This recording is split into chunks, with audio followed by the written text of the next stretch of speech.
Жүрім. Қайырлы күн, құрметті әріптестер. Мгм. Барлықтарыңызды осы жерде көріп отырғаныма қуаныштымын. Так, ага, мен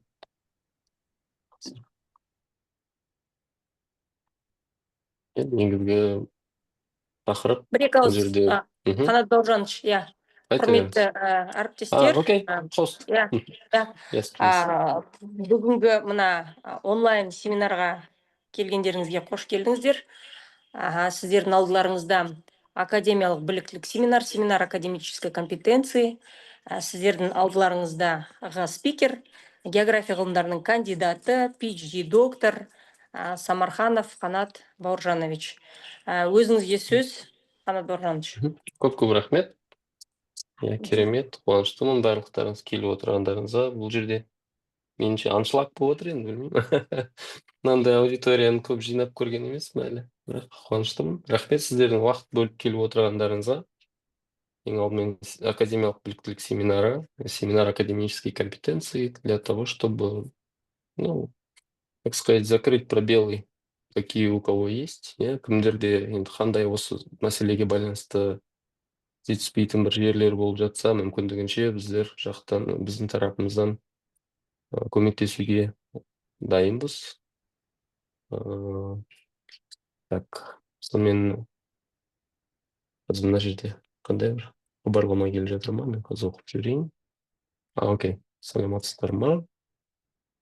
Онда ары қарай жүргізе береміз. Негізгі программа былай болады. Енді 1 сағатқа жетер-жетпес уақыт көреміз. Егер енді тағы қосымша адамдар келіп жататын болса, онда окей, тағы адамдар келіп жататын болса, онда қосымша түсіндіре жатармыз. Әзірге мақсаты біздің тараптан, бұл жерде біз деп отырған CA, Central Asian Scholar атты орталық ұйымдастырдық әріптестермен бірге. Мен осы әріптестермен бірге ашылған орталықтың атынан қандай біздің жақтан қандай сіздерге пайдалы нәрсе бар, соны көрсеткіміз келген.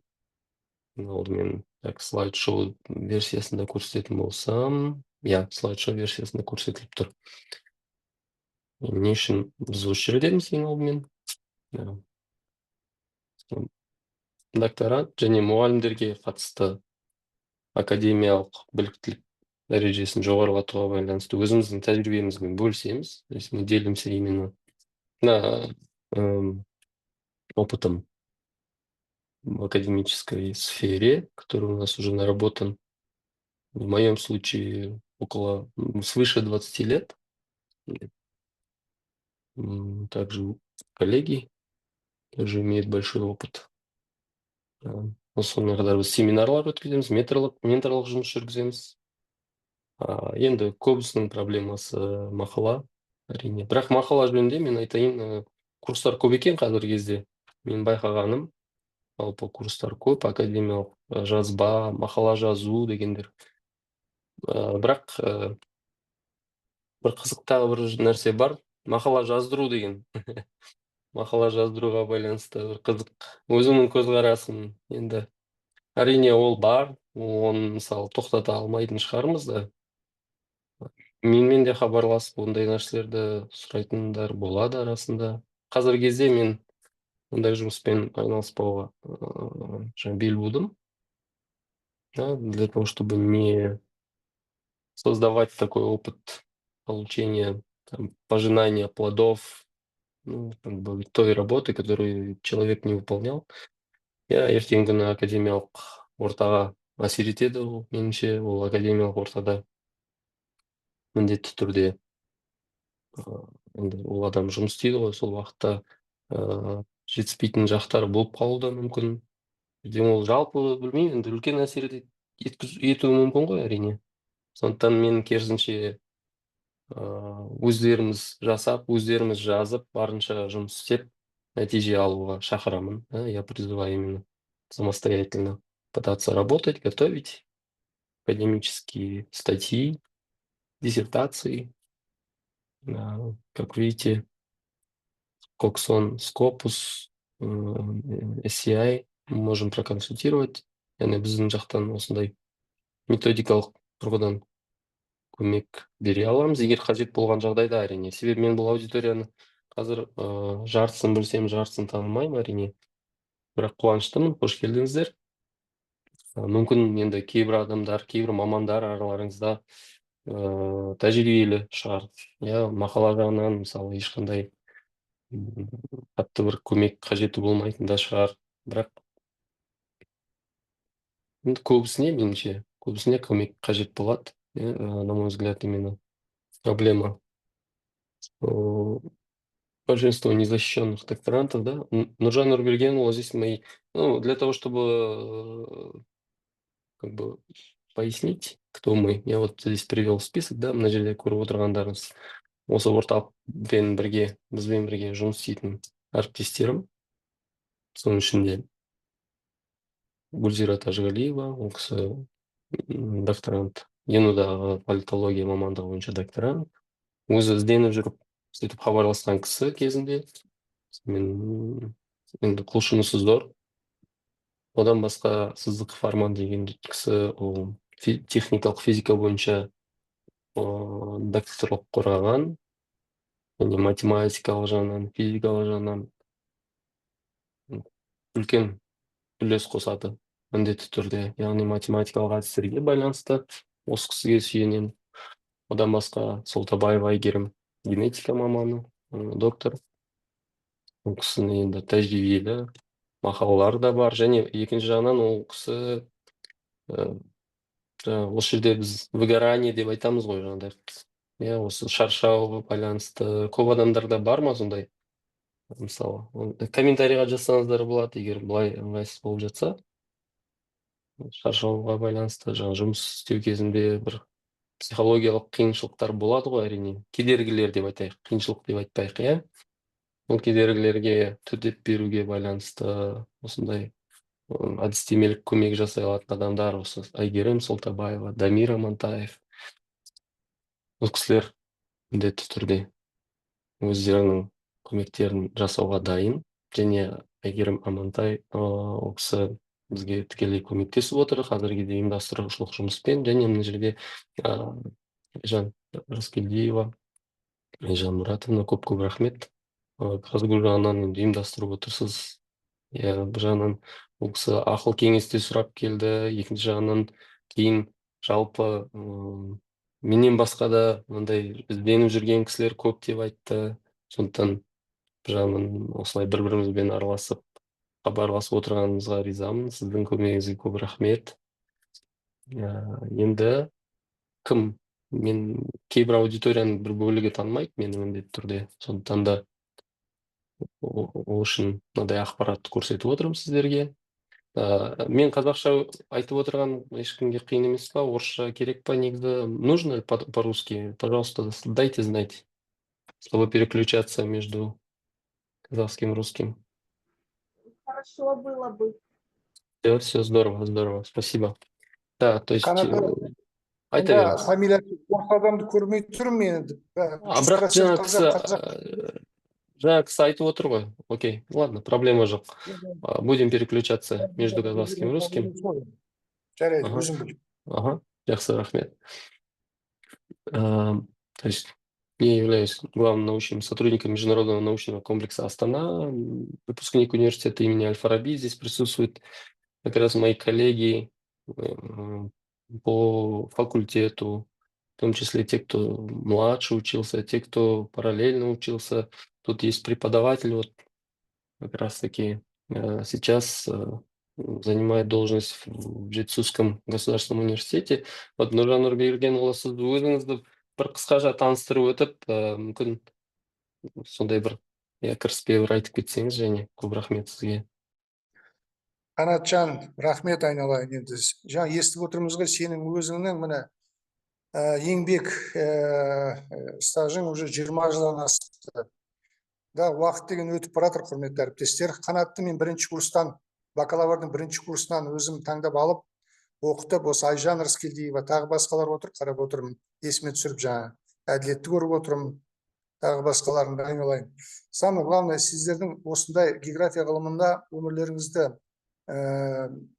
беріп, еңбектеріңізбен осыншама уақыт еңбек етіп келатқандарыңызға қуаныштымын, тілектеспін. Бұдан да үлкен табыстарға жетуге тілектеспін. Әсіресе Қанат, енді мына бастаған ісің сәтті болсын, құтты болсын. Мына осы Қазақстанның география ғылымы осы жастардың қолында ғой қазір енді. Сондықтан да жаңа методология, жаңа технология. Біз кезінде бастадық, енді ары қарай өздерің жалғастырып жатсыңдар. Сондықтан да Қанат, саған сәттілік тілеймін. Барлық осы кіріп отырған әріптестер, сіздерге болашақта география ғылымын үлкен әлемдік деңгейге жеткізіп, одан да үлкен табыстарға жетулеріңізге тілектеспін. Рахмет, айналайындар. Көп рахмет, Нұржан Ағыбергенұлы. Да, көп рахмет. Керемет болды. Окей, для того, чтобы аудитория также понимала, в принципе, что сейчас очень много информации о том, что есть инфо-цыгане и так далее, доверия мало. И вот с этой позиции благодарю. Көп рахмет сізге осы ақпарат беріп, қосымша ақпарат беріп отырғаныңызға көп рахмет. Ары қарай жалғастыратын болсақ, негізгі біздің жұмысымызға байланысты алған тәжірибеміз жаңа 20 жылдан асты деп отырмыз. Ғылыми мақалалар, ғылыми зерттеу әдістері, мақала жазу, менторлық деген сияқты, және географияда әрине, вот помимо того, что есть опыт применения методов научных исследований, подготовки отчетов, есть опыт написания статей, включая все вот эти основные индексируемые базы. Также имеется опыт менторства, диссертационных исследований.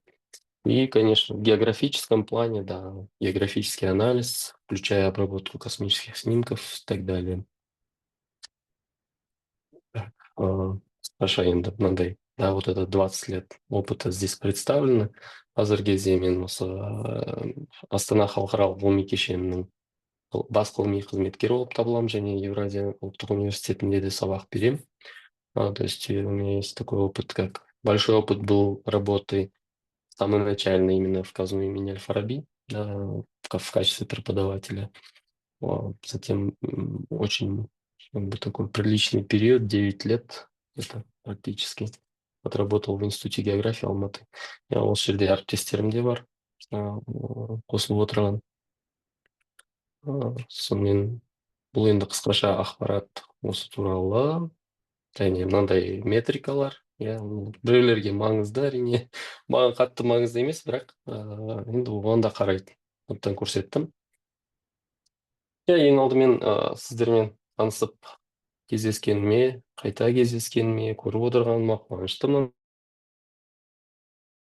Одан кейін негізгі осы жұмыстарыңыздағы, оқуларыңыздағы қиындық, кедергі болып отырған мәселелерді қарастыру, да, именно посмотреть, какие проблемные вопросы у вас существуют, возможные пути решения в виде тех курсов, которые мы предлагаем, рассмотреть и улучшить, конечно, опыт проведения семинаров тоже.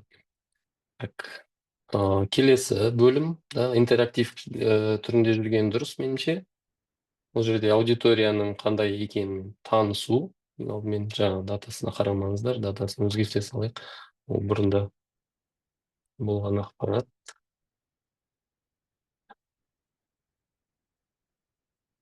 Так, теперь просьба отсканировать. Есть возможность, да? Или мен чатқа жібере аламын. Бұл яғни опросник, да? Бұл сұрақ-жауапқа былай да істеуге болады оны. Мен қазір сіздерге чатқа да жіберейін. Осы мәселені қарастырып, шұғыл жауап берсеңіздер, бұл жерде сұрақтар көп емес негізі. Да, здесь не так много вопросов, просьба будет... извиняюсь, так, просьба будет ответить.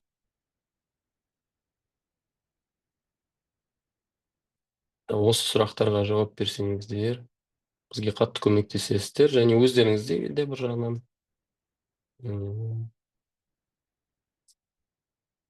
Так. Есть вопросы, да, по этому поводу?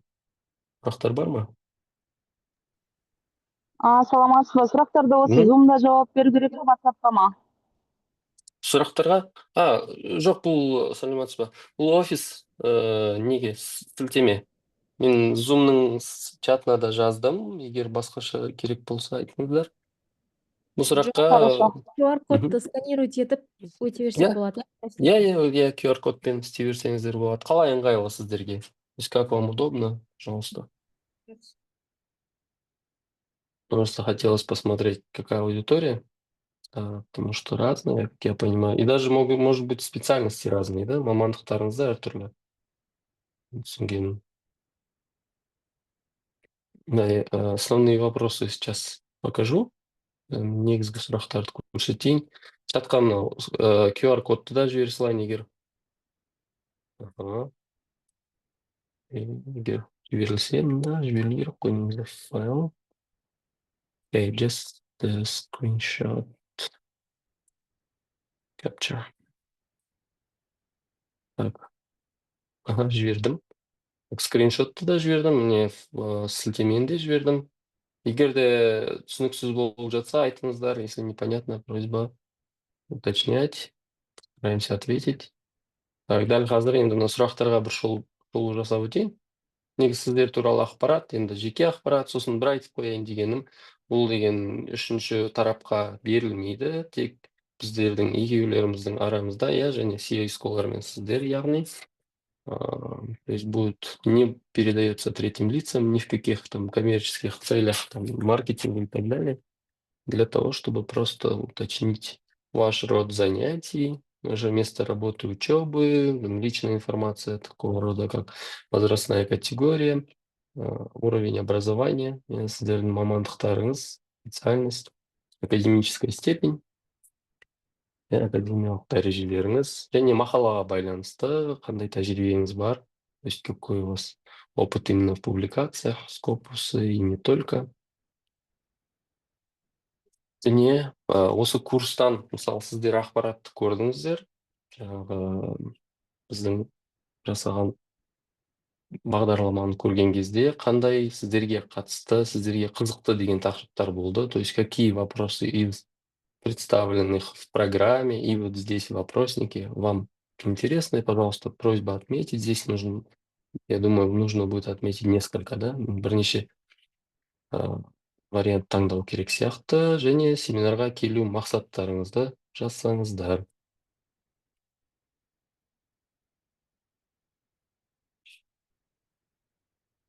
Бір жауап келіпті. Қазіргі кезде.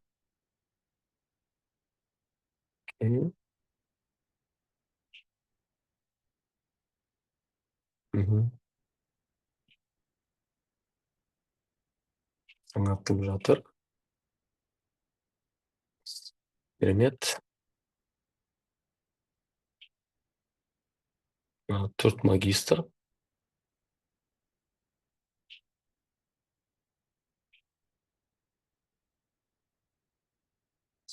Кандидат. Керемет.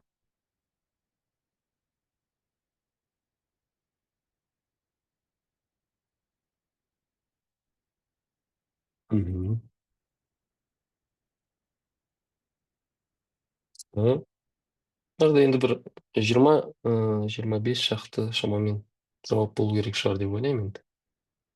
Иә, сол шамада болса керек.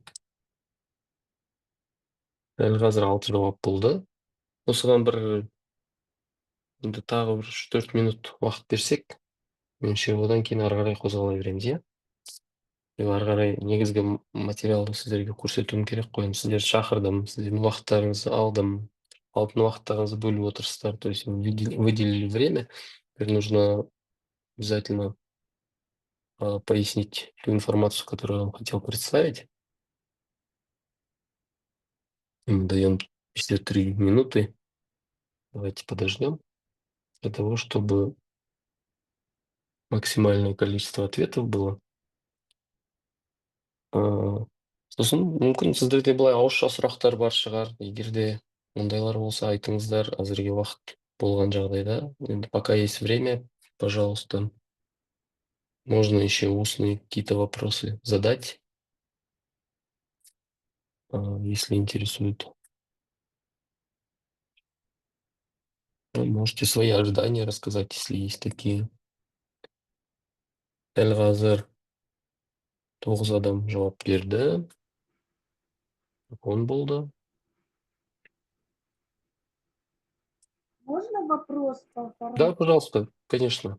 Прошу вас. Елена Дмитриевна, Кустанайский региональный университет. Так. Хотела спросить, вот этот вот семинар, там заявлено несколько тем. Вы все темы усматриваете, да? Смотрите, да, цель данного семинара, я, может быть, там не до конца расписал, да, я подумал, что, может быть, надо было это выделить. Цель данного семинара — ознакомить в первую очередь, что мы предлагаем вам, то есть, что можно будет сделать. Да, то есть эта программа не на сегодня, если вы об этом. То есть мы, конечно, не успеем за какие-то 30-40 минут пройти такую сложную программу. А вот 8 дней будет длиться этот Мгм. семинар, на который, например, нам предстоит записаться, если что-то нас Заинтересует, да. Да, это предварительно, то есть такой план был составлен, чтобы понять в целом объем, да, и вам, чтобы был понятен этот объем, действительно, какие виды работ, какие темы можно будет пройти, или какие основные топики, да, скажем.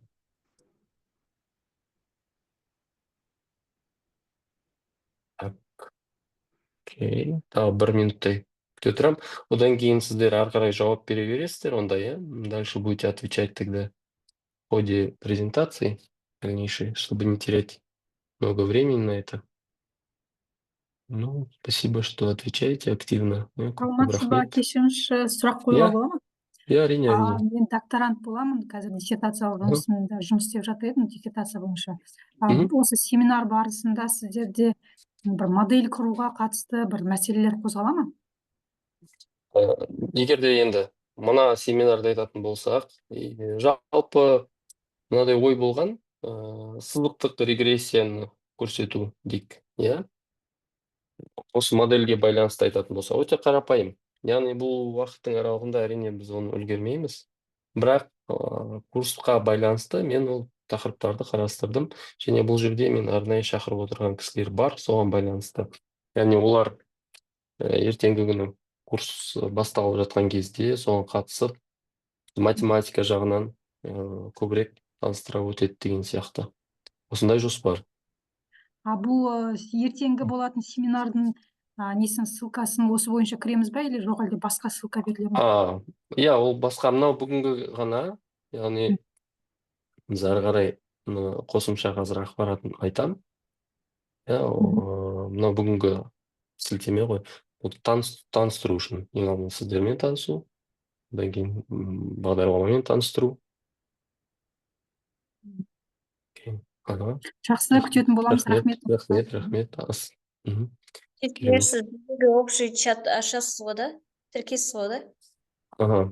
Иә, міндетті түрде общий чат болады. Мына жерде Әйгерім Айдарқызы бар ғой да? Әйгерім барсыз ба? Иә. Әйгерім Айдарқызы, осы кісіге жазсаңыздар болады. Және жалпы өз ойларыңызды, ниеттеріңізді білдірсеңіз болады. Онда номер телефоны жазғанымыз дұрыс шығар да? Мына жерде мына жерде барлық деректеріңізді максималды түрде бергендеріңіз дұрыс. Мен бір жағынан осы форманы сол үшін істедім да, толық бірге осы жерден ақпарат жинақтап алып, ары қарай сіздермен жұмыс істейтін. Енді қысқаша мына нәрсеге тоқталайық. Меніңше әзірге осы жауаптарыңызды қарастыра берейік. Соның ішінде PhD және бар. Араларыңызда ғылым кандидаттары да бар, және магистрлар. Әйгерім, онда жазып ала бересіз бе? Рахмет. Бұл жерде көбісі магистр. Араларыңызда докторант та көп шығар деп ойлаймын, себебі маған айтқан солай болатын. Айжан Мұратовна, да, докторанттар да көп шығар, да? Сіз танитындардың ішінде. Так, естілмейді, да? Айжан Мұратовна, вы здесь? Окей. Мақалалар санына байланысты. Бірнеше адамда. Мгм. Бірнеше адамда скопус мақалаларын, авторлықтарды қосқан кезде соңғы 5 жылда мақалалар саны осындай деген сияқты. Көбісінікі 1-2 мақала жаман емес жалпы, әрине, жаман емес. Окей, кемеде тағы адамдар және қосылып жатыр әлде де қорғауға шықпадым. Самал, кешіріңіз, Самал Исбаева, иә? Сіз қай университеттенсіз? Исабаева, кешірім өтінемін. Жетісу университеті біздің. Жетісу, окей. Менің қызым бар. Түсінікті. Иә, енді былай жалпы әріптестер білетін шығарсыздар, мен енді білуімше бір 70%-дай адам 10 жылдың ішінде қорғамаған екен, негізі. Сондай статистика. То есть статистика такая, что за последние 10 лет около 70% докторантов не защитились. Конечно, жаль, но вот как раз мы можем помочь в каких-то вещах, улучшить позиции, ускорить какие-то процессы, да, подготовки. Біздің тарапымыздан яғни осы дайындыққа байланысты көмек жасай аламыз деп ойлаймын. Соған дайынбыз. Бізде осындай мен ғана емес, жалғыз маман және қосымша мамандар бар. Барлығымыз дайынбыз өз тараптарымыздан. И здесь мы видим, так, по написаниям научной статьи лидирует, да, 20% человек, что не хотели бы это изучить. Написание научного отчета тоже вполне. Мен мынадай бір қызық нәрсені естідім бір университетте. Енді бір жағынан маған қызық болғаны, біз үшін ол норма болды, себебі біз басынан ғылыми жұмысқа қатысқаннан кейін сондай ғылыми есептерді жасап жүрдік. Сондықтан да кейбір адамдарға әрине ол жаңа. Ол университетке яғни жинақтаған ғылыми жұмысқа байланысты тартқан адамдардың бірсыпырасы ғылыми есептің стандарттарымен жаза білмейді екен. Енді ол бір ұят нәрсе деп есептемеймін, әрине, ешқандай да, ешкімді сөгуге ешқандай құқым да жоқ. Я никого ни в коем случае не могу обвинять в непрофессионализме, просто отсутствие опыта подготовки, даже бывает именно подготовки научных отчетов.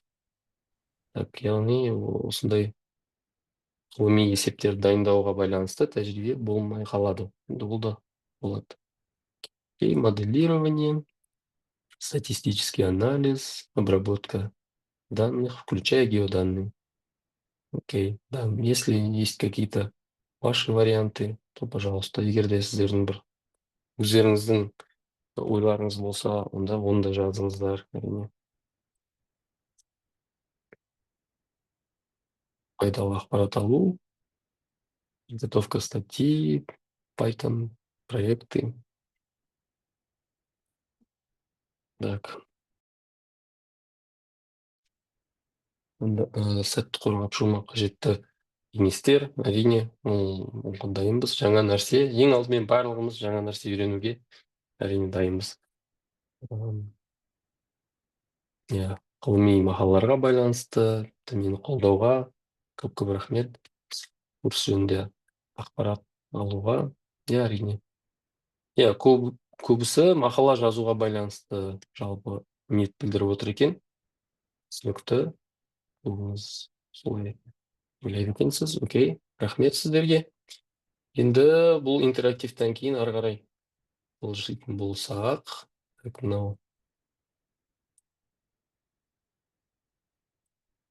жаңағы обсуждение дегенді жасадық. Аннотацияны қалай алып тастасам болады екен қазір. Аннотация, annotate. Окей.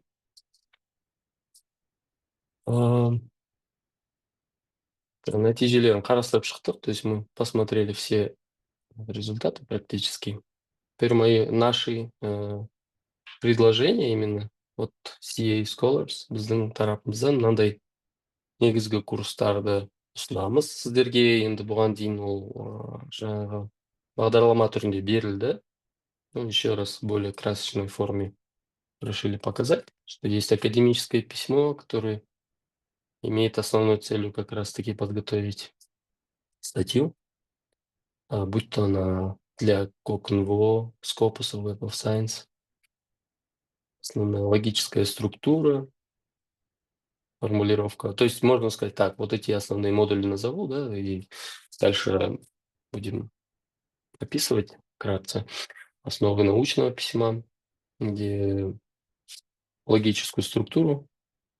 Я не знаю, просто есть, возможно, части именно опыт имеется, у кого-то не имеется. Я біреулеріңіз тәжірибелі болсаңыздар, біреулеріңізде тәжірибе жетіспейді. Сондықтан өздеріңіз бір жағынан мынандай модульмен де таңдап көрсеңіздер болады, иә. Бұл жерде сол тұрғыдан мен модульге бөлген дұрыс деп шештік. Мен және әріптестеріміз Арман Сыздықов, Айгерім Солтабаева осы жағынан да көмектесе алады міндетті түрде. Ол кісілердің тәжірибелері жетеді. Біз дайынбыз. Оформление научных работ. Кстати, обзор литературы можно уточнить? Какими инструментами пользуетесь в обзоре литературы? Яғни сіздер әдебиет тізімін қалай жасайсыздар? Мақала жазғанда соны айтасыздар ма маған? Пожалуйста, можно вслух подключиться. Қайсы біріңіз өз тәжірибелеріңізді айтсаңыздар. Адлет, рахмет, Менделей, супер. Әрине керемет. Так, кто-нибудь еще? Басқа? Докторанттар, магистранттар, қалайсыздар? Сіздерде қандай тәжірибе? Мысалы, корректное цитирование, да, вопрос возникает? То есть, хорошо, тогда вернемся сейчас к этому. Осыған қазір қайтып ораламыз. Енді осы модульді толық қарап шығайық. Оформление научных работ. Ғылыми жұмыстарды форматтау дейік басқаша айтқанда. Структурирование статьи, основные части обязательные, такие как введение, методика, результаты, заключение, там, обсуждение, да? Осындай негізгі өзінің мазмұны бар. Соны енді бірсыпыраларыңыз білетін шығарсыздар, қолданып та жүрген шығарсыздар. Білмейтін болсаңыздар осындай бөлімдерін қалай дайындау керектігін көрсетуге дайынбыз.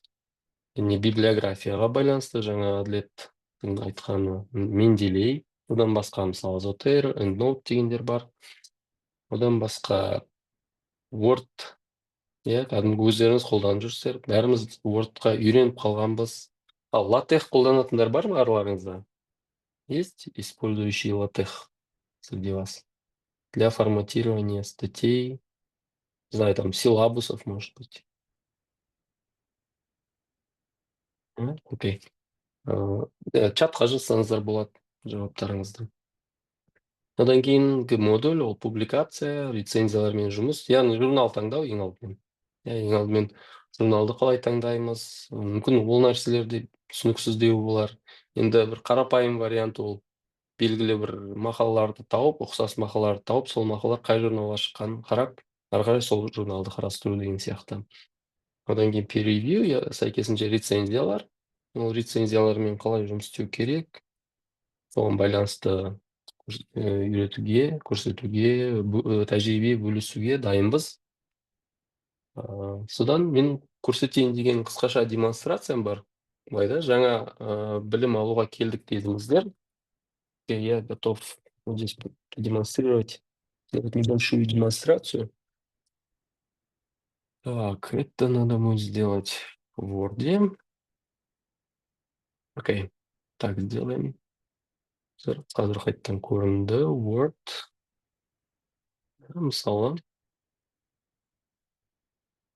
Мысалы менде мақала дейік. Немесе, окей. Мұндай бір жоба бойынша материал дайындадым дейік. Сондай материал дайындадым, то есть подготовленный мне материал. Дальше я хочу сделать некие ссылки, да, именно речь о цитировании, скажем. Если мы говорим о цитировании, например, там некий индекс Savi. Для этого мы используем, в моем случае я часто в Word использую инструмент Менделей. Мен өз басым осы Word қолданған кезде Менделейді көп қолданамын. Жаңа әділет айтпақшы, Менделей өте керемет құрал. Және тегін, да, лицензия бесплатная. Это инструмент от Elsevier. Elsevier. Бұл Elsevierдің сол құралы. Бұл жерде енді мен ең алдымен кітапханамды дайындап алғам, әрине. Сондықтан да атаулары бар. Енді мысалы үшін мен мына жерге сілтеме қойғым келіп тұр делік. Мысалы мен там Savi деп іздеп көрейін. Savi жоқ. NDVI деп іздеп көрейік, жоқ. Landsat дейік. Бұл да жоқ. Окей. Мысал үшін кез келген қайсы бірін алсақ, мысалы мынау мақала. Бұл мақаланы осы жерге қойғым келеді, осы жерге сілтеме жасағым келеді. Жай ғана қарапайым түрде insert citation дейін. Міне ол бізде қазір пайда болды. Осы көрініп тұр ғой, сіздерге. Мен үлкейтсем болады экранда. Для того, чтобы было видно. Сделаю побольше экран. И здесь мы смотрим в настройках цитирования. Яғни осы баптаулардың ішінде біз цитатаның стилін таңдай аламыз, өзгерте аламыз. Мысалы, қазір менде ГОСТ тұр, иә? То есть вот сейчас у меня стоит ГОСТ, поэтому мы видим здесь в квадратных скобках. Можно поменять. Условно, скажем, здесь у нас список литературы.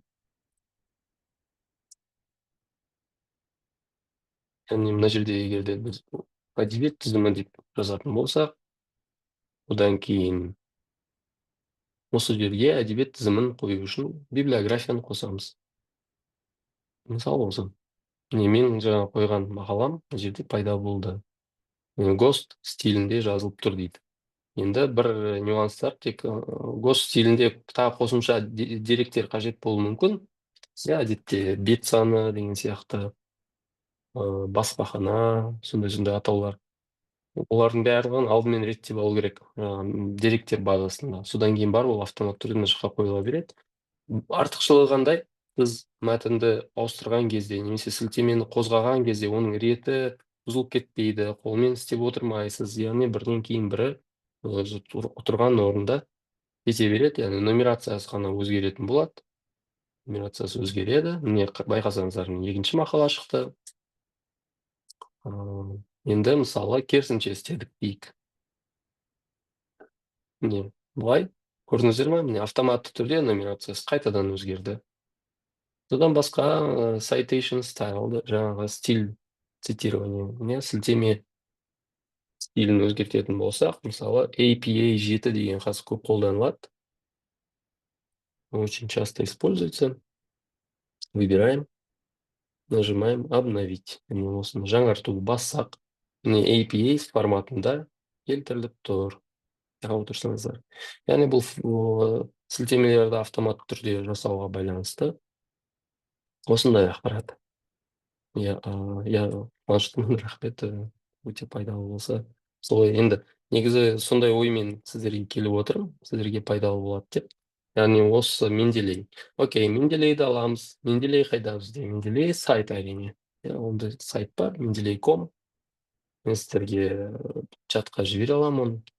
Просто в рамках этого семинара в любом случае что-то полезное будет для вас сейчас, не завтра, не послезавтра. Бұл жерде енді менің аккаунтым бар, сіздер өз аккаунттарыңызды ашып аласыздар. Одан кейін мысалы кез келген бір әдебиет көзін іздедік дейік. Мысалы автомат түрде COVID-19 деп тұр. Окей. COVID-19-ға байланысты міне әдебиет жаңа мақалалар тізімі шығып тұр. Соның ішіне цитаталардың барлығы саны көрсетілген, яғни метрикасы бар. Одан кейін мынандай add to library деген кнопка бар. Сәйкесінше маған мына мақала ұнады делік, енді мен алдын ала оның PDF-ін оқып, танысып, көрдім делік. Одан кейін барып, қазір мынаны тексеріп жатыр, енді мен роботпын ба, адаммын ба? Жаңа 2,4. Окей. Мегабайт. Енді осы мақаланы көрдік, оқыдық, бәрі ұнады дейік. Бәрі келеді, мен осыған сілтеме жасағым келеді, яғни мен оны кітапханаға қосам. Add to library, view in library, яғни кітапхананың ішіне кіреміз. То есть именно заходим в библиотеку, видим эти ссылки, и в том числе вот данная была ссылка, да? Тура осы. Мен жаңа қосқан мақала осы жерде пайда болды. Міне осындай.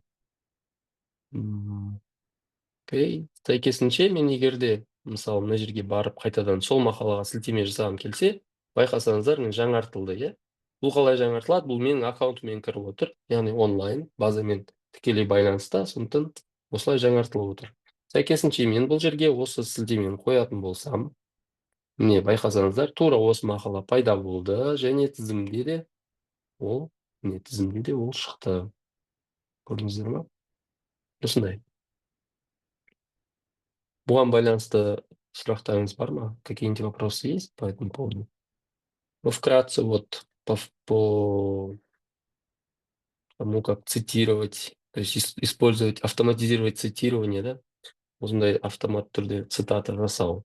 Я одан басқа көрсетейін деген нәрсем.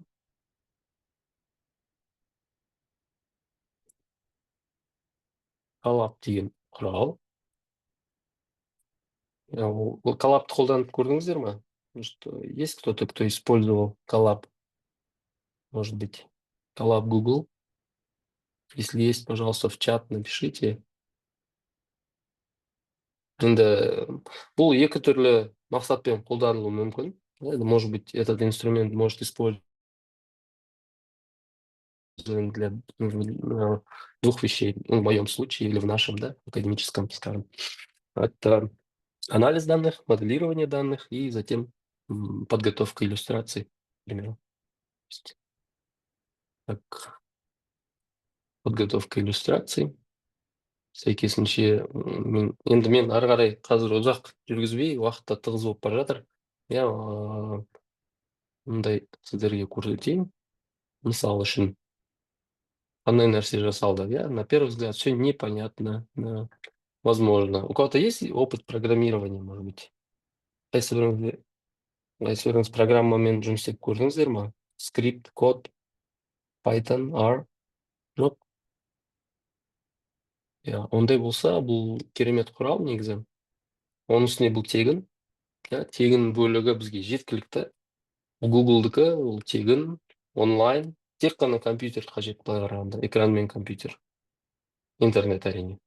Міне осы арқылы біраз нәрсе жасауға болады. Мысалы, біздің бұл жағдайда мен Google-дың серверлеріне қосыламыз.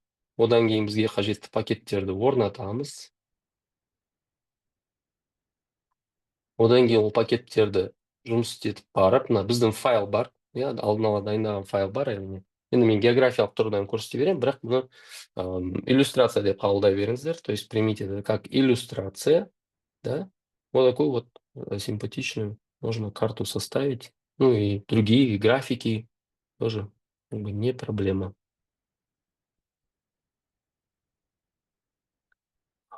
Сейчас попробуем плот смотреть.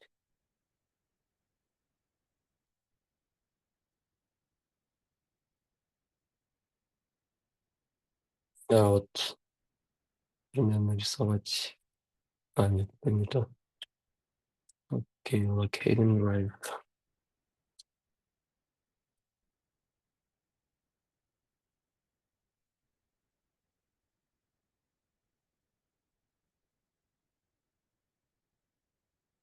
Так, очень долго получается. Окей. Сонымен бұл енді осы сияқты графиктерді әдемілеп сызуға болады. Excel-ді пайдаланасыздар әрине. Excel-ді барлығымыз пайдаланамыз. Да, все используют Excel, но часто требуются для публикации какие-то графики, иллюстрации, сделанные не в Excel, там, с какой-то дополнительной настройкой, да? Вот тогда, получается, вот как раз помощь может оказать Python. Я сол уақытта осындай Pythonның көмегімен, R программасының тілінің көмегімен керемет иллюстрациялар жасауға болады. Сондай нәрселермен жұмыс істеуге болады. Бұл екінші құралға байланысты айтатыным. Так. Енді бұл былай қарағанда екінші курсқа көшіп кеттім деуге болады. Анализ данных, основы статистики. Рахмет. Основы статистики, работа с данными Python, численные методы оптимизация. Яғни жаңа сұрақтарыңызға байланысты, жаңа қойылған сұрақтарыңызға байланысты осы. Сәйкесінше бізде осындай программаның ішінде модульдер бар. Статистиканы қарастырамыз. Pythonмен жұмыс істеуді қарастырамыз. Міндетті түрде. Яғни ол тек қана иллюстрациядан басқа осындай деректерді дайындау, деректерді өңдеуге байланысты осындай бағдарлама бар. Енді біраз адамға жалпы қызық деп ойлаймын. Я считаю, что это очень может быть интересным большому кругу людей. Единственное, потребует времени, но это возможно. Все возможно. Только захотеть нужно. То есть хотя бы какие-то основы получить, такие как, допустим, анализ статистической значимости, то есть описательная статистика, корреляция, какие-то вещи вы уже знаете наверняка и делаете. Ну, это также можно с помощью Python сделать в наглядном виде, очень таком симпатичном наглядном виде для публикации. Сразу подготовить. Яғни осы арқылы публикацияларға күшті бір иллюстрацияларымызды дайындауға болады, және екінші жағынан деректерімізді өңдеп алуға болады, статистикалық сипаттамаларын алуға болады. Және үшінші курсқа байланысты айтатыным, ол географиялық талдау, машиналық оқу, үйрету. Ол жерде енді географтарға әрине қызық, экологтарға, немесе биолог экологтарға қызық болуы мүмкін. Основы ГИС, машинное обучение, дистанционное зондирование Земли, то есть обработка космических снимков онлайн с помощью, допустим, инструментов Colab и также Google Earth Engine, который у вас вот в этой программе показан тоже, да? Конечно, это не всех касается, но тем не менее, части из вас в любом случае касается, поэтому решил показать. Ну, например, вот такой вот быстрая демонстрация. Создание мозаики Лансат на Талгарский район, который мы сегодня с коллегами отработали. Я бүгін осы әріптестермен осыны қарастырған болатынбыз. Талғар ауданының Лансат 8 мозаикасы, уақыт аралығымен жаз уақыты 2024-тің. Яғни сол уақыттағы суреттердің мозаикасы осы. Байқап отырсаңыздар, осындай мозаика, және ол жай ғана мозаика емес, ол сонымен қатар жеке-жеке каналдар бар, олардың спектралық айқындығы бар деген сияқты. Және бұл тек визуализация, бұл тек растрды алу, ал одан басқа талдау жұмыстары да бар. Мен оған байланысты мынандай бір нәрсе көрсете аламын. Google Drive. Ол жерде ғарыштық суреттерді өңдеу, модельге байланысты нәрселер бар. Статистика. Normalization тест. Да, не только географов касается. Здесь тесты по нормализации данных, получение вот таких графиков, допустим, метод главных компонент, такие виды анализа, метод квантиль, да, QQ, плот. Они осындай содан кейін барып, жалпы нормальды таралу, немесе нормальное распределение, да, normal distribution. Яғни соған жата ма, жатпай ма, статистикасын анықтауға байланысты осындай жұмыс жасауға болады. Так, осыларды көрсеттім сіздерге. Окей. Одан басқа, қосымша біздің программада көрсетілмеген, бірақ қосымша осындай бағдарламалар бар. То есть мы можем также рассматриваем вот эти два дополнительных курса здесь по использованию искусственного интеллекта и научной этики, непосредственно что можно делать. Хотя вы наверняка используете. Үшінші курста екінші және үшінші модуль, бірінші модульдің жалғасы ма? Так, үшінші курста. Да, вот өте жақсы сұрақ, негізі. Қазір ол туралы айтайын сіздерге. Так, здесь можно, вы наверняка используете чат GPT, өзіңізде қолданып жүрген шығарсыздар, чат GPT ма, басқасы ма. Менде қолданамын, бірақ та, енді оның да бір қолданудың қисыны бар деген сияқты. То есть именно целесообразность использования, где это надо использовать, какого рода, какие промпты задавать, да, нужно вот это вот все рассмотреть. Так, эмоциональное, вот и последний курс, или как бы завершающий, не последний, но думаю, что очень важный, да, өте бір маңызды курстардың бірі. Қазір психологтарға көп жүгінеміз, әрине, бірақ осы диссертацияларға, мақалаларға байланысты әрине шаршау деген нәрсе бар ғой. Өнімділіктің төмендеуі, иә, өте маңызды. Иә, Ғабит мырза, дұрыс айтасыз, көп рахмет. Бұл осындай жұмыстың нәтижесін көре аламын ба, көре алмаймын ба деген сияқты мәселеге байланысты қашан көремін. Сол жердегі бір өзіңіздің орныңызды табуға байланысты. То есть для того, чтобы именно определить здесь, может быть, Айгерім Толтабаева и Дамир Амантаев. Вы здесь? Да? Может быть, пару слов буквально добавите в этой части? Да, Здравствуйте. пожалуйста. Слово Да, бәріне сәлем. Мен атым Айгерім.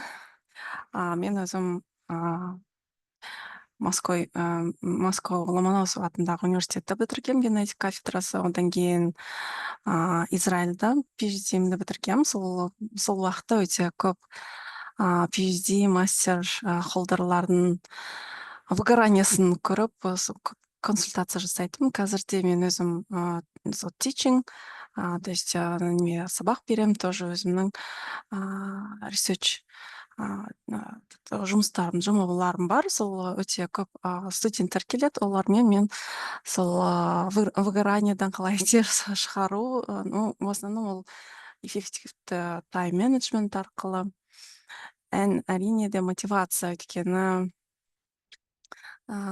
сол PhD или сол неме статьялы бір нәрсе жасап жатқан кезде выгоранияға тез, егер дұрыс тайм менеджмент жасамаса және цель дұрыс болмаса, тез кетуге болады. Сол өзімнің методикалармен сол таныстырамын.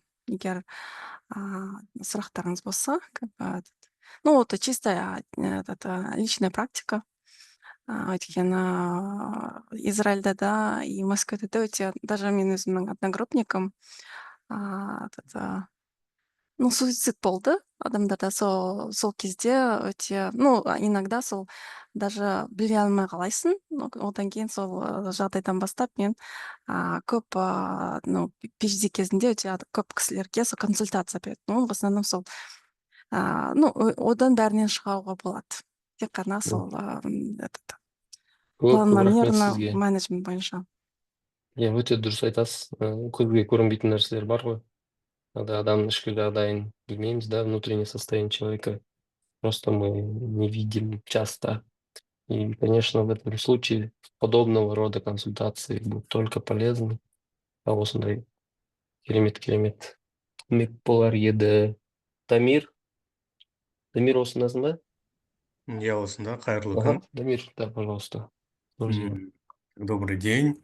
Всем тоже хочу пару слов сказать по этому направлению. Сам я являюсь сертифицированным практикующим психологом. Также вопросы касаются у нас по выгоранию и тайм-менеджменту. Для сферы ГИС я тоже не чужой человек. По образованию первому я являюсь ГИС-специалистом, работал и работаю, продолжаю работать в этой сфере. Вот, тоже ключевой момент – это то, что это выгорание довольно распространено, причем оно приходит довольно-таки скрытно, то есть порой мы сами не фиксируем того, что эти процессы у нас начались, так скажем, да.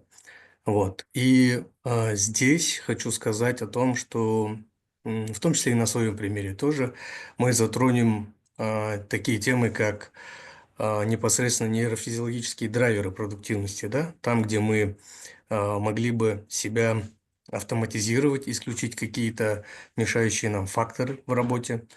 Какие мы были бы молодцы, если бы у нас не было бы смятений в наших процессах и работах, наверное, больших достигли бы высот.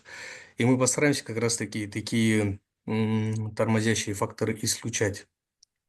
В целом, для тех, кто не испытывает даже эти симптомы при себе, очень правильно было бы найти инструменты, как избежать, соответственно, выгорания и найти пути, так скажем, как не впадать в те самые выгорания и прокрастинацию. Тема, она лишь дополняет основной курс, но, тем не менее, для тех, кому это важно будет, мы сможем уделить внимание и помочь. Көп рахмет, Мир. Супер. Вот, на самом деле, действительно, как видите, не только по этой части, также и по географической информационной системе, а также по анализу данных. Вот коллеги могут подсказать. Арман Сыздықов, барсыз ба осында?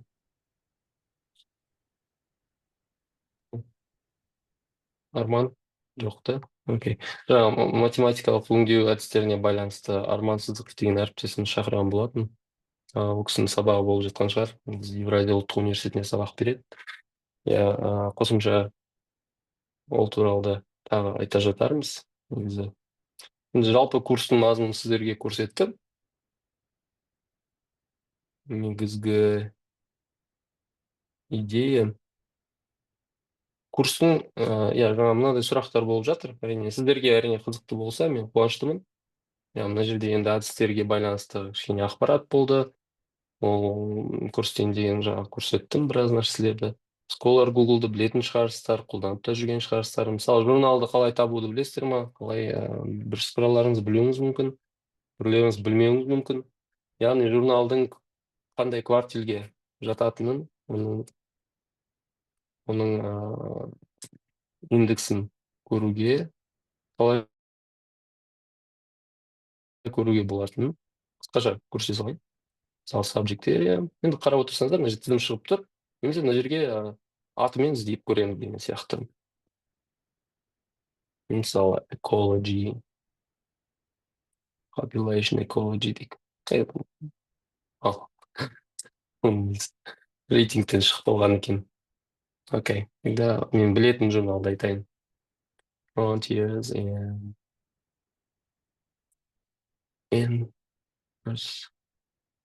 Sciences дейік. Окей. Да? Бұл да жоқ. Life frontiers in environmental science. Окей. Бұл жерде байқап отырсаңыздар, мысалы, Frontiers in Environmental Science деген журнал, оның мына жерде процентель көрсетіліп тұр, сәйкесінше оның рейтингін көруге болады, және оның жалпы алғанда трендін көруге болады деген сөз. Яғни мына жерде тренд деген кәдімгі график бар. Егер білмеген жағдайларыңызда осындай бір қысқаша ақпарат, яғни бұны көруге, қолдануға болады.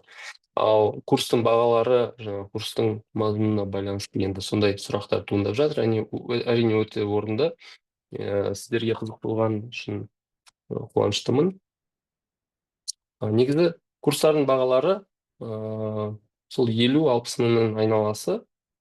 Докторанттар үшін ол арзандау болады, мұғалімдер үшін және ол да арзандау, бірақ ең арзан докторанттарға одан кейін сәл бір арасы 10 мың теңге шығар, сол мұғалімдерге деген осындай вариант бар.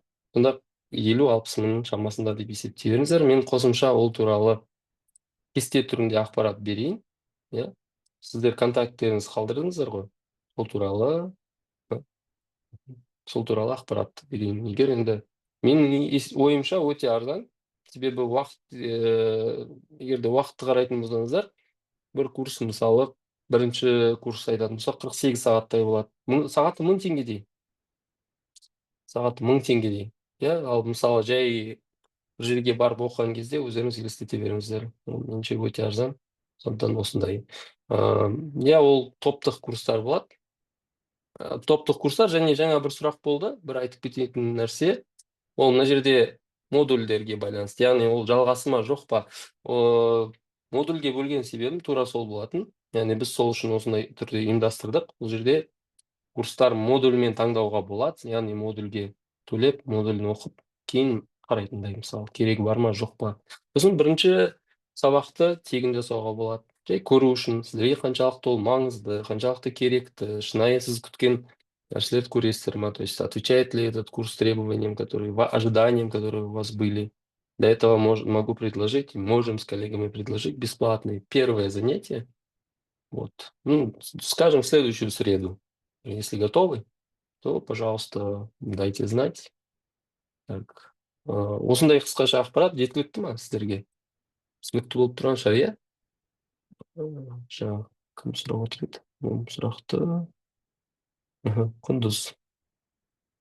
Құндыз, жеткілікті ма осы ақпарат? Айтып жібересіз ба? Басқа, коллеги, есть какие-то, может быть, комментарии, пожелания? Әріптестер, қандай да бір комментарийларыңыз болса, ұсыныстарыңыз болса, айтыңыздар. Канат Бауыржанович, можно, да? Я, әрине. Ага. Ну, я думаю, да, вот, ну, здесь в основном аудитория, я думаю, это все молодые посвященные докторанты в основном, да, которые в процессе обучения. Я думаю, можно, да, один такой пробный урок все-таки посмотреть, да, как вы вот выше говорили. Есть, ну, если соберется такая группа, которая готов, Да. допустим, на следующей неделе, да, потому что время как бы чем раньше, тем лучше. Кому это интересно, да, кто хочет Да, уже начать. Да, все верно. Жамратовна, дұрыс айтасыз. Поэтому, да, поэтому можно, в принципе, личным сообщением уже писать, кому это интересно. Ага. Менің ұсынысым сіздер, так, қай жерде бар еді менің контактым? Мына жерде бар еді ғой. Маған немесе не WhatsApp, иә, просто WhatsAppқа кіріп осылай жазсаңыздар, былай жазсаңыздар болады, бәрібір. Да, почтаға жазсаңыздар болады. Так, мен былай істейін. Әйгерім, Айжан, сізде телефондарыңызды жазып жіберіңіздерші чатқа. Жазып жіберейін, иә. Хорошо. Сіздермен де хабарласа берсін. Кімге қызық, әрине біз қуана дайынбыз. Енді менің ойымша қымбат емес деп ойлаймын. Негізі мен бір курстарды көргенімде бағалары басқа болатын. Айтыңыздар енді бірақ, сонда да. Жоқ, мен айтып Қандай деп кетейінші. ойлайсыздар, иә. Қанат Бауыржанович, мен ойлаймын енді білім алу үшін мынандай білім да енді ғылыми тұрғыда ғылым саласында жүрген адамдарға бұл өте керемет бір курс деп ойлаймын. Меніңше енді әрине қымбат емес деп ойлаймын. Қымбат емес, жаңа өзіңіз есептеп отырсыз ғой, сағаты 1000 теңгеге. Ағылшын тілін оқысақ та сағатын 3500 теңгеден оқимыз ғой. Сол сияқты, егер салыстыратын болсақ, да? Салыстырып көрсеңіздер. Иә, сол себепті мен ойлаймын, Қанат Бауыржанович, кімге ол қызық, кімге қазір керек болып тұр, ол енді ешқандай не тудыртпайды деп ойлаймын. Өте дұрыс. Рахмет. Мынаны бүйтуге болады, мен мынаны скриншотын берейін сіздерге. Бұл скриншотты берейін. Ол бір. Жаңағы екінші тізімдегі курстардың да скриншотын берейін. Мен ойым... Басын салайық. Былай. Себебі былай қарасаңыз, искусственный интеллект, жасанды интеллект бәріне түсінікті болып көрінеді. Бірақ мен көріп жүргенім, мысалы, сұрақты қою мәселесіне келген кезде де сондай мәселелер туындап кетеді кейде. Өздеріңіз білмеймін, енді көріп жүрсіздер ме, ондайда жоқ па, бірақ менің ойымша ондай нәрселер бар. Яғни қалай қарау керек, қай тұрғыдан, айта беріңіз. Ол бұл жерде әрине жақсы ол искусственный интеллект, бірақ оны действительно сұрақты дұрыс подбирать етіп, дұрыс қоюды да үйрену керек, соны да әрине маңызды ол. Ол сұрақ қойғаныңа байланысты жауабыңды аласың ғой? Дұрыс айтасыз. Сұрақ қойып, оның жауабы шынымен қандай екен деп. Сосын екінші жағынан оның жауабын тексере білу керек, факт-чекинг, оның барлығын окей, ура, керемет деп қабылдай салмай. Себебі өзімде де ондай қате болды, мен рас айтайын. Бастапқы кезде жасанды интеллектке сеніп, кейін оны тексерген жағдайда ыңғайсыздық болып деген сияқты. Сондықтан да осындай курстарға қатысуға шақырамыз, күтеміз сіздерді. Барлықтарыңыздың контактілеріңіз бар ма? Негізі курс туралы білем дегендеріңіз, мына нені, осы опросникті бар ғой, толтыруларыңыз керек болатын. Егер де көрмей қалған жағдайларыңызда қайтадан қайталайын тағы бір да. Екіншіден, Telegram чатқа немесе WhatsApp чатқа Әйгерім Айдарқызы қосады. Басталу уақытын мен сіздерге жаңа шамамен енді келесі сәрсенбі деп жоспарлауға болады. Құдай қаласа 12 күні бастап кетуге болады. Сәрсенбінің сәтті күнде, то есть можно начать 12 числа. И на самом деле, сколько часов вы готовы выделить, к примеру, если вы готовы участвовать, өздеріңіз қатсам деген жағдайда, мысалы, күніне қанша сағат дайынсыздар. Мен білмеймін, менің тәжірибем, бұған дейін біраз адамдардан сұраған кезде, күні бойы отыруға дайын емес, мысалы. Яғни отыра алмайды. Әрине мен түсінемін, ол әртүрлі жұмыстар бар. Мен ойым, кем дегенде 3-4 сағат күніне. Бір курс өткізген кезде күніне 3-4 сағат. Егер басқа да комментарийларыңыз болса, айтыңыздар. Курс неше айға созылады? Соған байланысты, әрине, курстың мазмұны созылып кетуі мүмкін. Бірнеше, мысалы, 4 апта, 5 апта деген сияқты. Немесе 2 ай болуы мүмкін. Енді мен қазір аймен сізге есептеп отырған жоқпын. Мен жаңа презентациямда көрсеткен кезде, міне күнмен деп көрсеттім ғой, бірақ та ол күннің өзі, яғни шынында 2 есе деген сөз. Сосын оны тағы 2-ге бөлетін болсақ, сәйкесінше, міне мысалы, мынау 6 апта, 5 апта солай болып тұр ғой шамамен, егер қарастыратын болса, осылай. 8 аптадай, 12 аптадай деген сияқты.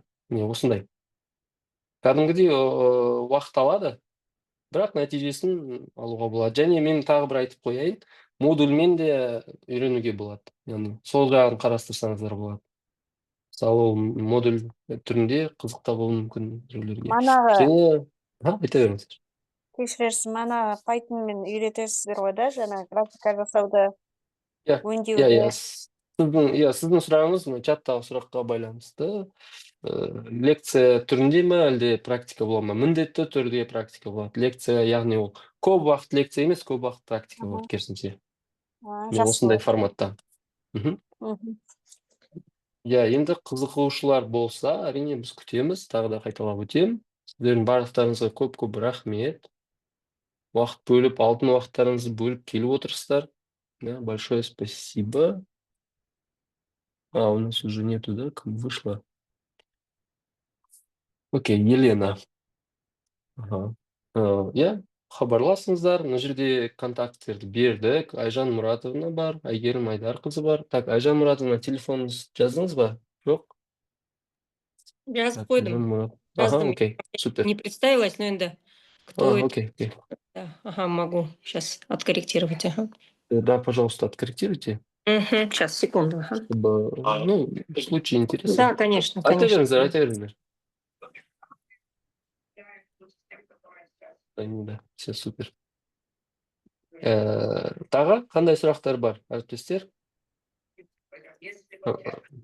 Насколько ваши ожидания совпали с тем, что вы увидели? Профессор Сагин, можете, может быть, вы как-то прокомментировать немного? Жанайға, осындасыз ба? Онлайн вроде. Нет? Окей, ол кісі естіп отырған жоқ қой деймін. Жалпы комментарийлар болса, айтыңыздар. Мүмкін өз ойларыңызды айтасыздар. Бұл жер енді ашық алаң қазір. Сіздермен хабарласып отырмыз. Барлығы демократичный, айтқанда. Айтыңыздар, ұялмаңыздар. Қандай ойларыңыз бар? Кешіңдер, не айту керек маған? Кешіңдер, ана что-то Жанайға. Да. Ассалаумағалейкум. Не айту керек? Да, негізі сіздің ойыңыз деген ғой, былай, комментарий бар ма, қандай да бір, по предложенным курсам сіздің қалай ойлайсыз, жалпы не ойлайсыз деген. Онлайн, керек нәрсе өте, енді керек нәрсе оқу керек. Академический, өте керек нәрсе. Біз ана неде жасап едік қой, германский неде. Өте пайдалы, көп адамдар осында әжептәуір үйренген. Казахский германский университеті жасап едік қой бізде баяғы кезде. Да, керек нәрсе. Соны кейін ойлап жүрген, кішкене расширять етсең, ана гистарың бар ғой, да? Гистармен ана не, жіберіп едім ғой, ана линк, канадский. Казус. Казустарды айтасыз ба? Жоқ, қазір сол басқа, ол отдельно қазір шешеміз. Ана не, бір жылдық программа бар еді ғой, это Ниагарский колледж, и не... ТВЭТ айтып отырсыз ба? Я, Норс Атлантик колледж, я, Норс Атлантик, ГИС курс. Сонда ойласаңдар, тағы итерсек, мына географический анализ и машинное обучение, сонымен кооперация жасаңдар, мына жасалған программалардың foundation болады, foundation базовый. Соңын егер Канадаға кететін адамдар баратын болса, как раз ана несін нострификация жасайсыңдар, тура соған қарап етсеңдер и кете береді. Соған мен қазір жіберейін сендерді линк несін Норс Атлантик колледж деген. Сондай нелер жазсақ, географический, өте пайдалы болады, керек нәрсе. И ана кімдер докторантура оқығанда несі керек қой, бәрібір егер нострификация. Біздің ана кейбір жерде дипломдар шетелге бір жаққа баратын болса, осындай нелер өте қажет. Қазір көбісі сұрайтын ана несі, не білесің деп сұрайды ғой көбісі, сертификат. Дұрыс айтасыз. Ана сиска сияқты, осындай как раз ГИСпен жазсаңдар, сертификационный өте жақсы болар еді. Өте жақсы. Рахмет сізге. Так, профессор Жанай Сагин, Қазақ Британ техникалық университетінен. Сізге көп рахмет. Так, жаңа Әділет сұраққа байланысты. Шамамен енді бір модуль 3-1 ғой деді. 20 мыңнан астам, 20 мыңға жетпейді. Сондай шамада. Мен нақтысын былай істейін, мен кестемен сіздерге жіберейін. Оның бәрін дұрыстап дайындап үлгерген жоқпын, шыны керек ол жағын. Ал жалпылама айтып өтуді жөн көрдім. Сондықтан осындай ақпарат. Сіздер қанағатты деп сенемін. Көп рахмет. Осымен тоқтатамыз ба онда? Басқа сұрау жоқ қой?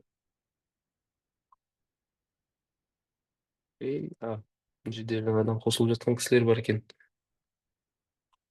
Ол кісілер мен соңында қосылды ғой.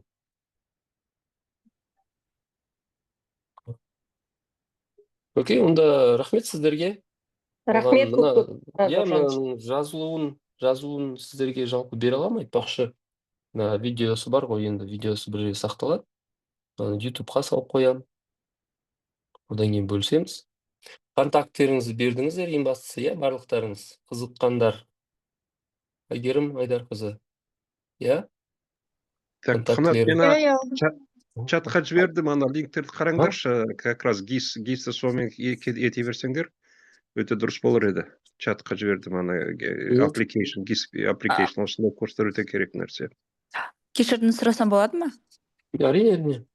Сонда бұл жерде сіздерде в основном акцент бағанағы географияға байланысты. Географияға?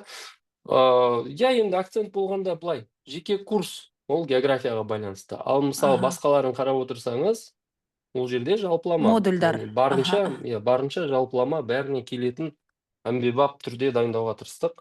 Енді қараңыз, басқа модульдарда, мысалы, публикация работы с рецензиями деп тұрда, сол жерде сіздер, мысалы, выбор журналада сол географияға байланысты акцент қоясыздар ма тағы да? Жоқ, ешқандай. Жоқ. Ол сіздердің мысалдарыңызға істеуге болады, міндетті түрде. Яғни сіздің материалыңыз қандай, соған байланысты іздеп көруге болады. Ол тек қана география емес, соны айтқым келген болады. Сол маған қызық болып тұрды. Получается, академическое письмомен анализ данных общий болады да, ал 3-ші курс ол өздеріңізге байланысты. Ол 3-ші курс өзімізге байланысты, 4-ші, 5-ші курс ол барлығына байланысты, тағы да. Барлығыңызға арналған. Кез келген мамандыққа жарайды. И сіз бағана айтқан баға, получается, докторант. Мен докторантпын, докторанттарға болатын баға әр курсқа сондай баға ма, әлде общий ма? Әр курсқа ондай баға, жеке-жеке курс болғандықтан, және мен айтқаным, модуль бойынша да қарастыруға болады. Яғни, мысалы, 50 мыңға жетпейді, 3-ке бөліп тастайтын болсақ, сонда шамамен 20 мыңдай дейік па, 20 мыңға жетпейді. Получается, бір курс, бір 45 мыңдай примерно, да? Шамамен 50-ге жетпейді, 48 ба сондай. Сіз бұны бағана содержание курсов, сосын бағаларын жібересіздер ғой, да? Программасын егерде жаңа күнбе күн дегендерді айтатын болсаңыз, әрине, бағдарламасын және оның нақты бағасын кәдімгі кестемен де мына модуль мынанша тұрады, мына модуль мынанша Иә, тұрады деп, во, солай иә, жібересіздер ғой, да? мұғалімге, докторантқа деп бөлініп тұрған кестемен кәдімгі. Окей. Оны қашан жібересіздер? Мысалы, енді бүгін деп айтпай-ақ қояйын. Осы бір Жақсы. екі күндікте жіберсек, меніңше жақсы. Жаңа біз келесі Google дискті толтырдық қой, сол номер бойынша жібере саласыздар, да? Барлығына иә, рассылка осы емес. және мына жердегі контактілерді Иә. қалдырдыңыздар. Және, Иә, иә, иә. әрине, осы контактілерді қолданып, барынша Жақсы. хабарласуға тырысамыз. Және біздің контактілерді бердік. Егер сұрақтарыңыз болып жатса, жаңа мен көрсеткен болатын, және тағы да чатта да тұр. Иә, чаттағы тұрған осы контактілермен хабарласуға болады қосымша жекеге, егер сұрақтар болып жатса. Сол қуаныштымыз. Өзім де өте қуаныштымын. Осындай қызығушылық туындаған өте дұрыс.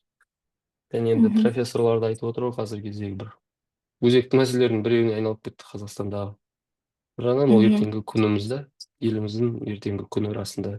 Жалпы өзімнің ойым сондай болатын, мен жай ғана бұл жерден мысалы бір қаражат табудың көзі емес, бұл ар жағында Докторанттардың қорғалуы, иә? Иә, Қазақстанның ғылыми саласына кішкене өзгеріс енгізу, үлес қосып көру деген сияқты өз күштерімізді салып, жинаған білімдерімізді бөлісіп, сондай бір жұмыс жасасақ деген оймен.